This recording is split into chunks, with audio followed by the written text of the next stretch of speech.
예, 오늘의 신앙 방송을 시청하시는 여러분 안녕하십니까? 지금 전 세계가 코로나 바이러스로 인해서 또한 지금 이제 환절기로 인해서 굉장히 어려운 시간을 보내고 있는데 한 주일간 하나님께서 여러분들을 잘 보호해 주셨기를 바랍니다.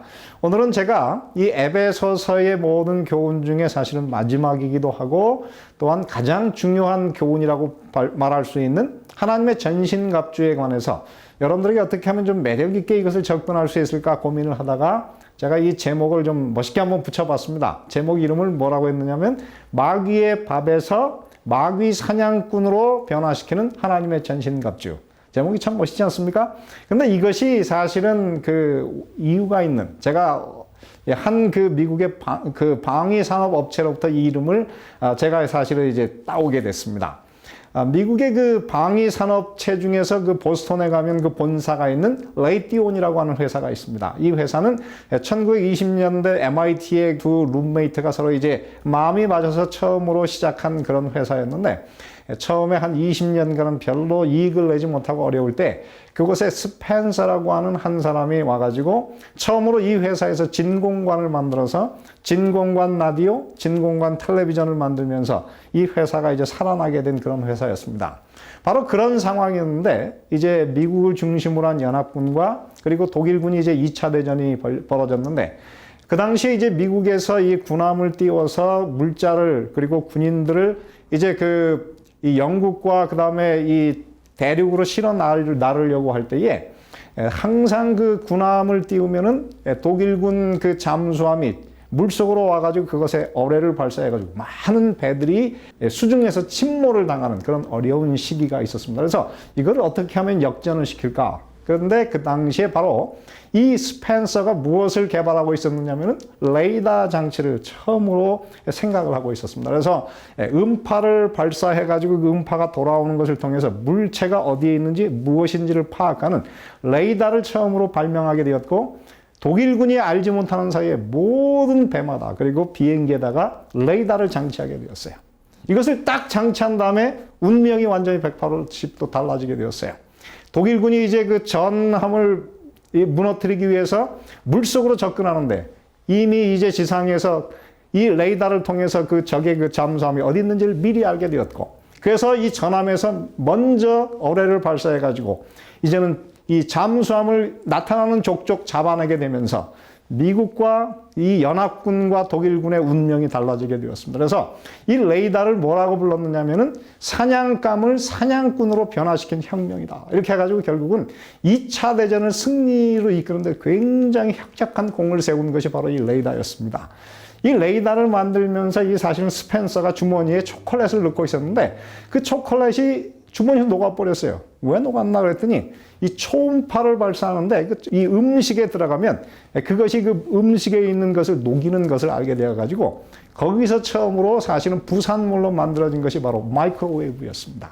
원래 마이크로웨이브가 처음에는 냉장고만큼 컸지만은 점점 개발을 해서 오늘날처럼 아주 작은 마이크로웨이브로 변화시킨 거예요. 근데 이 모든 것이 다 무엇을 통해서 일어난 것이냐면 이 음파를 통해서 이 초단파를 이용하면서 이런 것들이 만들어진 것이었습니다. 그래서 이 초음파를 통한 레이더는 사냥감을 사냥꾼으로 변화시킨 혁명이었어요.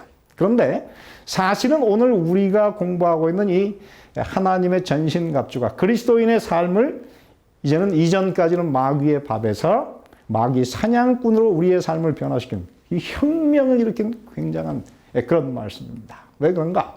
이 전신갑주는 먼저 그리스도인을 주 안에서와 그 다음에 하나님의 힘의 능력으로 강건해지기 위해서 세 번이나 힘, 능력, 강건이라고 하는 말은 사실은 우리 그리스도인이 어떻게 무적이 되기 위해서 그런 표현이에요.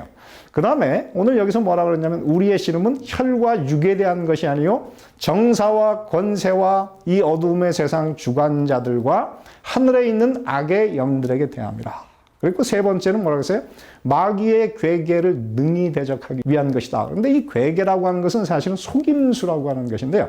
이 사단이 속임수를 가져가지고 모든 세상 사람들을 속이려고 하는데 그것을 대적한다. 이 대적이라고 하는 말이 지난번에도 제가 말씀드렸지만 이 말이 이 에베소서 6장 10절부터 13절에 두 번이나 나온다 그랬어요. 근데 그 두 번이 다 무엇입니까? 히스테미, 서다라고 하는 말인데요. 거기다가 전치사 뒤에 붙여가지고 어떻게 해요? 맞짱을 뜨다, 대적을 하다 이런 뜻입니다. 그래서 사단과 반대편에 서가지고 어떻게 맞짱을 뜰 수 있는 그런 존재로 우리를 변화시켰다 하는 것입니다. 근데 그냥 맞짱을 뜬 것뿐만이 아니고 사실 이 에베소서를 기록한 전후에 3명의 신약의 기자들이 이 똑같은 대적, 마귀를 대적하라고 하는 표현을 거의 비슷한 시대에 신약을 기록한 그 기록자들이 쓴 것을 보면 참 재밌습니다. 야고보서 4장 7절, 8절에 보면 이렇게 썼습니다. 그런즉 너희는 하나님께 복종할지어다. 그 다음에 이렇게 썼어요. 마귀를 대적하라. 똑같은 표현입니다. 안티스테미.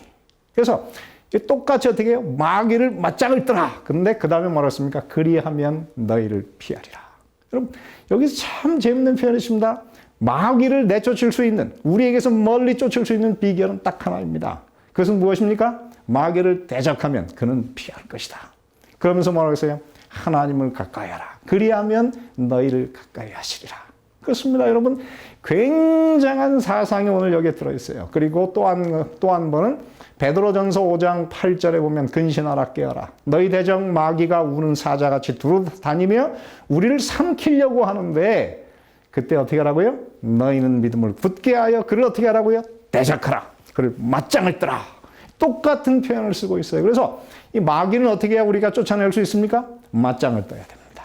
근데 이 맞짱을 뜨는 힘이 어디에 있습니까? 바로 하나님의 전신갑주를 입을 때에 그런 힘이 우리에게 오는 것입니다. 여러분, 이 성경에 보면은요, 구약 성경엔 사실 사단이 사람을 얼마나 괴롭혔는지에 대해서 그렇게 많은 기록이 없지만 한 기록이 있어요. 어디에 있느냐면 사무엘상 16장에 보면 여기에 그 사울이 말이죠. 그에게서 하나님의 성령이 떠나갔더니 거기에 악신이 들어왔다 그랬어요. 근데 악신이 들어와서 그걸 어떻게 했습니까? 번뇌케 했다. 그렇게 표현하는데 이 번뇌케 할 때마다 방법이 없었어요. 오직 한 가지 방법은 그 당시에 하나님의 영의 이제 그 충만함을 받은 다윗이 와서 수금을 타면 그 수금의 노랫소리 때문에 악신이 떠났다. 그게 전부였어요. 그러니까는 사실은 이 구약에서는 사단에게 한번 사로잡히면 그 빠져나올 수 있는 길이 별로 없었던 것 같아요. 그런데 예수님께서 이 땅에 오신 다음에 달라진 게 있습니다. 무엇입니까? 마가복음 5장 3절 4절에 보면 거라사의 광이 있었는데요. 얼마나 이 귀신이 들면 힘이 세지는지 쇠고랑으로도 그를 묶을 수가 없어요. 아무 것으로도 제어할 수가 없다 그랬는데 거기에 보면 마가복음 5장 8절에 이는 예수께서 이미 저에게 이르시기를 더러운 귀신아 그 사람에게서 나오라. 예수께서 어떻게 해요? 이 땅에 오셔서 귀신을 내어 쫓으시고 마귀를 제어하는 능력이 그에게 있으셨습니다. 그래서 사도들도 복음을 전하면서 가는 곳마다 귀신을 쫓아냈고요. 그리고 그것이 이제는 기독교의 한 중요한 모습이 되었습니다. 그래서 이 기독교가 이제는 마귀를 이기는 힘이 되었는데 언제부터 우리는 마귀를 대적하면 마귀를 내쫓을 수 있다는 것을 알았을까? 우리는 잘 모릅니다. 그러나 한 가지 분명한 것은 예수님께서 이 땅에 오셔서 처음 시험을 당할 때 여기 보면 이렇게 써요. 마가복음 4장 3절부터 11절에 시험하는 자가 예수께 나와서 가로되 이 마귀가 예수님을 시험하러 왔어요. 예수님이 뭐라고 하십니까? 계속 반복하여 기록되었으되 하나님의 기록된 말씀을 인용하면서 마귀를 대적했습니다. 그러자 마태복음 4장 11절에 끝에 이렇게 썼습니다. 이에 마귀는 예수를 떠나고 아마도 예수님의 그 제자들은 어떻게 이 마귀를 대적하는 방법을 바로 여기서 배웠을 것이고 예수님을 따라다니면서 그들이 예수님의 이름으로 마귀를 쫓아내는 것을 보면서 이 땅에서 마귀를 쫓는 유일한 비결은 마귀를 대적하는 것이다. 이것을 배웠던 것 같습니다. 저도 이 목사로 살면서 사실은 제가 몇 번 이 마귀 들린 사람, 이 귀신 들린 사람을 만나봤어요. 한 번은 제가 이제 저희 청년들과 함께 이제 저희들이 이제 리트릿을 갔다가 돌아오는데 저희 같이 일하는 동료 목사님이 전화를 했습니다. 빨리 차를 가져오라고. 지금 귀신 들린 사람이 있어가지고 그 사람을 지금 빨리 요양원으로 보내야 되겠다. 그래서 제가 그랬습니다. 그 사람이 진짜 귀신 들린 사람이면 우리가 가서 쫓아낼 수 있습니다. 그랬더니 이 목사님이 깜짝 놀래요. 어떻게 할 수 있느냐? 그래서 기다리라고. 조금만 기다리시면 제가 가겠다고. 그래서 이제 그 차를 가지고 가서 애들을 다 보낸 다음에 그 목사님하고 저하고 이제 그 귀신 들린 집을 갔습니다. 갔더니 이 일산의 그 2층 집인데요. 그 평수가 자그마치 76평이라는 아주 거대한 저택에 사는 집인데 들어갔더니 모든 유리를 다 검정색 커튼으로 다 막았어요. 왜냐하면 그 집에 귀신 들린 딸이 있는데 햇빛을 못 들어오게 한다는 것입니다. 그러면서 그 아주머니가 말하는데 이 딸 때문에 자기 집은 지옥이 됐다고. 자기하고 둘만 있으면 그 애가 그렇게, 이 딸이 자기를 그렇게 많이 때린대요. 그래서 도대체 살 수가 없으니 자기를 좀 살려달라는 것입니다. 그래서 제가 이제 들어가서 그 여자아이를 딱 봤는데 나이가 그때 27살밖에 되지 않는 아주 어린 아이였어요. 근데 딱 보는데 저희를 쫙 째려보는데 아주 그 눈빛이 아주 음산하고 정말 아주 기분 나쁜 그런 눈빛. 딱 보는 순간 아, 저 아이가 지금 귀신 들렸구나 하는 것을 단번에 알 수가 있었어요. 그래서 이제 그 아이가 저희를 쫙 째려보면서 나가라고 그러는데 나갈 수가 없지 않습니까? 그래서 저도 같이 예수님의 이름으로 같이 쫙 째려봤어요. 그랬더니 한 30초 눈싸움을 하다가 이 여자가 눈을 딱 깔더라고요. 그래서 아, 이제는 됐구나. 그래서 제가 그 여자의 손을 딱 잡고 그리고 이제 같이 찬미를 부르면서 성경을 펴서 성경을 읽고 제가 한 30분간 이 아이를 위해서 간절히 기도했습니다. 그랬더니 그 아이가 잠잠해졌어요. 귀신이 나갔습니다. 참 신기한 변화였어요. 물론 그날 귀신이 저희가 집으로 돌아오면 또 돌아오고 그래서 저희가 거의 한 3일간 그 집에 자면서 이 귀신을 내어 쫓았는데요. 결국은 그 집에 평화가 왔고 그 아주머니가 결국은 의인이 되어서 침례를 받았습니다. 제가 이제 그 이후에 그 교회를 떠났기 때문에 제가 그 이유는 알 수가 없었는데 제가 다른 교회에 와서 이제 목회를 하는데 어느 날 그 아주머니가 전화를 했어요. 그분의 남편이 사실은 서울의 큰 은행의 이사였습니다.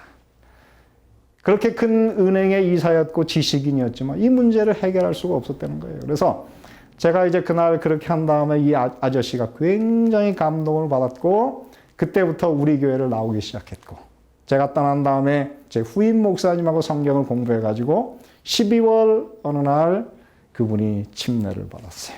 침례를 받으면서 그분이 그 은행의 이사였던 그분이 그렇게 많이 눈물을 흘리셨다는 것입니다. 왜냐하면 자기 집을 변화시키셨고 이렇게 큰 능력을 가지신 그 예수를 왜 몰랐을까? 그래서 이분이 드디어 교인이 되었고 그분이 예수님을 믿는 그곳에 능력이 있는 것을 알게 되었습니다. 오늘 여기서 뭐라고 그랬습니까? 하나님의 전신갑주를 취하면 마귀를 능히 대적할 수 있고 예수 그리스도의 그 힘의 능력으로 강건해지는 비결이 이 말씀 속에 다 들어있습니다. 그러므로 오늘 이 말씀은 우리 그리스도인들을 이 땅에서 마귀의 밥에서 마귀 사냥꾼으로 변화시키는 혁명적인 그리스도인의 삶을 혁명적으로 변화시킬 수 있는 위대한 약속의 말씀입니다. 다음 주에는 제가 드디어 이 하나님의 전신갑주가 과연 그러면 무엇인가? 제가 이 말씀을 가지고 여러분에게 말씀을 드리겠습니다. 기대하십시오. 다음 주에 뵙도록 하겠습니다. 더 깊은 말씀 연구를 위해서 저희 오늘의 신앙 TV 방송은 성경 연구 코스인 말씀의 향기를 준비하고 있습니다.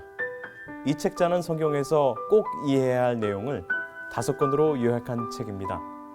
또한 예언서인 다니엘서와 요한계시록을 혼자서 연구하실 수 있도록 다니엘서 예언연구와 요한계시록 예언연구 책자들이 준비되어 있습니다. 이 책자를 신청하실 분들은 아래의 전화번호 562-405-2806번으로 연락 주시기 바랍니다.